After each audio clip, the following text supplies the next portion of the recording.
When abandoning an underground conduit, two primary options exist: filling it with concrete or capping it below the floor. Filling the conduit with concrete offers several advantages. Firstly, it permanently seals the conduit, preventing the entry of rodents, insects, or moisture. Secondly, it provides support and protection for nearby structures. However, this method also has disadvantages. Firstly, it often requires excavation and specialized equipment. Secondly, it can be difficult to remove if access is needed in the future. Capping the conduit below the floor presents alternative advantages. Firstly, it is easier to install, generally requiring only a cap and caulk. Secondly, it can be removed if necessary with minimal effort.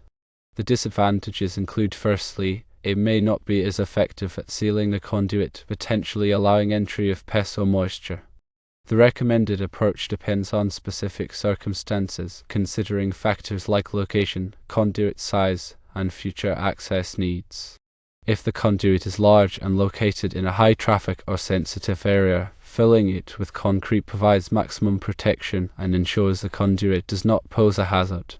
If the conduit is small and located in an accessible area, capping it below the floor is a less invasive option that allows for easier removal if needed.